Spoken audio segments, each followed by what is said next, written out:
Well, it's time to get spooky. We get a spooky Motown intro that has some peak 90s graphics. I love how absolutely massive that fence is on that clip art house.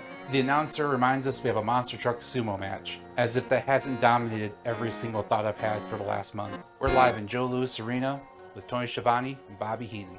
They show the monster trucks on the roof and I just cannot wait. Apparently Flair was beat down by Arn and Pillman, so Sting is going to be wrestling by himself. We really going to do this? Giant B Bad and DDP are the opener. We're shown how Giant missed his Sting match a few weeks back. It was because of car troubles caused by DDP. 4 flat tires, man. That's rough. So the fans are throwing their trash at DDP while he comes out. Just get used to that because the crowd's throwing garbage all night. Bad walks out backwards, but this is deception. You see, Bad actually came through the crowd to surprise DDP. Guess that's a little Halloween trick. The ref is super cool though and lets Bad use a bucket. Man, Nick Patrick has some nice dance moves. The match is not that good. Also, I think I cracked Bad's formula. He'll do a 15-minute match, and the first 10 minutes are just rest holds and some slow wrestling. A quick voiceover. I felt like I was being too harsh on Bad, so I rewatched the match while I was editing this. I used a stopwatch to time the rest holds, or if they were just hanging out in the ring. Basically, if they went over 5 seconds with no one making an attempt at offense or even moving towards their opponent, I just started the clock. 12 minutes in, we were about 5.5 minutes of rest holds, so a little under half the match. Then some moves, a top rope dive, and then it's over. He kind of did the exact same thing with the Pillman match too. So Max Muscle clotheslines DDP in full view of the ref. Bad gets the pin, off a clothesline. Hey, we got a new TV champ and the crowd's happy, and that's what's important. While the Zodiac comes out to the ring, let's really appreciate the set. Physical sets are so neat. Love all those little tombstones set up. So Zodiac is facing off against the Macho Man. We're told it's supposed to be Kamala versus Savage, but it was changed and they don't really say why. So apparently looking into it, Kamala actually left WCW because he didn't want to lose to Savage in a match that was under 2 minutes on a pay-per-view. Look at that little Macho Man ghost go by. That's adorable. Also not sure who that is, but cool. As the match starts, someone jumps the barricade and runs in the ring. The crowd's going nuts as he fights off the security. Heenan says that all the crowd is cheering for Macho Man, and that's why they're so excited. I respect the save. After the guys are moved, they get back in the ring. Macho Man hits an elbow drop. The match is over in about 90 seconds. Honestly, this probably should have been on Nitro, because obviously you're not going to have Macho Man lose here, because you have to have the match tonight. Anyways, we have Mean Gene in the back. It's hotline time. Gotta get people to call for some WWF news, right? Oh, I'm sorry. News from another federation. Could be anyone though. Tons of wrestling federations back then.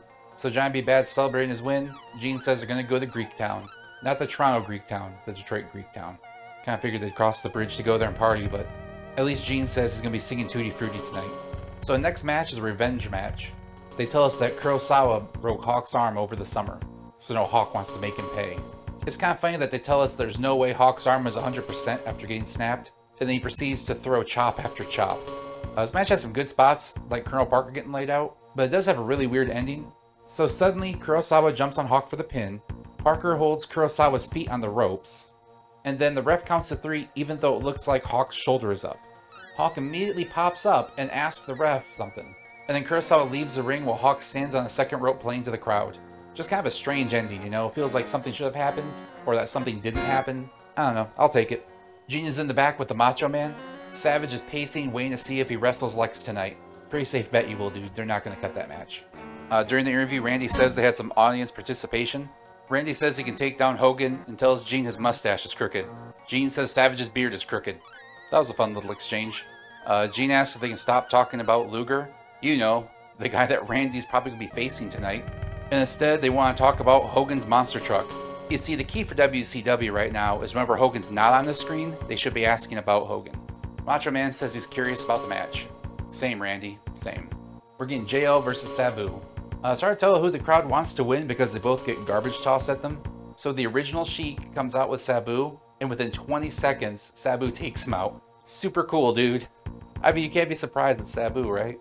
Sabu does a neat flip over the top rope, though, and almost lands on JL's face. It's just 2 dudes tossing their bodies at each other.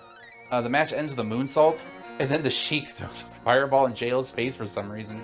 I feel like the Sheik missed his cue and was just like, we're doing it anyway. Also, remember when Sabu was DQ'd for a post-match table spot? Because the ref is totally cool with it. Got some cool refs tonight. Just like Kurosawa Hawk, this is another 3-minute match. This pay-per-view feels a lot like an episode of Nitro so far. Kevin's dad just screams for about a minute and a half. Something about the moon and stars, I have no clue. Kevin then says Hulkamania is over and his insurance policy from last week is here. Oh, I forgot about the insurance policy. How did I forget about that? Man, I love wrestling. So Gene is in the back with Hogan and some people, but not just any people. This is a legendary Mike Hill from Coleman, Alabama. You may remember him from the first Nitro promo, finally getting his Harley Davidson. During his big moment, Hogan stands directly in front of him and starts talking. Like, I'm glad that Mike Hill's getting a moment, but Hogan's got to talk about the Giants some more right now. So we get a preview of the next pay-per-view, World War III, and we're told it's going to be big. 3 rings with 60 men. Cool, man, cool. I don't know how to handle this company. Like, why? Like, there's no way that's going to look good on camera. Maybe I'll be wrong. Maybe it'll be just amazing. I'm sure it'll be fine. I'm sure it'll be fine. Okay, Ming versus Luger's now, and I regret mentioning that we had short matches, because this turns into a near 15-minute fight. It's totally fine, but we all know Luger's winning somehow. They're not going to have Macho Man win, then Luger lose. Then again, having Luger lose, and only Macho Man wins, and they have the match for some reason anyway, would be very on brand. But yeah, it's not really a bad match, just knowing how it's going to end kind of takes away from it. But how does it end? Ming hits Luger with a golden spike in the throat, in full view of the ref. Instead of a DQ, the ref starts counting. Kevin, realizing we're about to have a match that ends in a clean pin, jumps in the ring to kick Luger.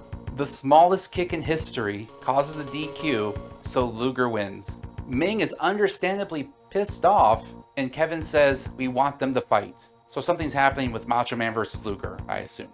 We cut to the back and Gene is there with the Giant in his racing onesie covered in WCW branding. I always love it when evil outsider groups have such company loyalty. Like they're here just causing chaos and destroying the champion, but they still love the company. The Giant says he's pushing Hogan's truck off the roof. If both monster trucks are tied by the bumper, does that mean they'll both go off the roof? That would be a very unexpected ending, Giant. Now we have Arn and Pillman coming out to the ring. It's time for Arn and Pillman versus Sting and his loyal partner Ric Flair. Flair's been fighting Arn and Pillman for over a month. Flair's been getting beat down weekly. I mean, he's been losing matches because of them. Surely he's getting his revenge tonight. Surely the stupidest possible outcome's not going to happen. Us in the biz call that foreshadowing. So it's a 2-on-1 tag match. Just 2 guys taunting and beating Sting. Sting does his best, but they have the numbers. After 6 minutes, Flair runs out in dress pants to help Sting. And then finally, 17 minutes into the match, Sting tags Flair, and Flair attacks him. Arn, Pillman, and Flair all beat down Sting. The match ends in a DQ. Let's just ignore back-to-back DQs, okay? There is zero reason for Flair to betray Sting. Even in wrestling logic, it doesn't make sense. Arn and Pillman beat down Flair weekly, and Flair joins them. It just feels like the absolute dumbest ending to this feud.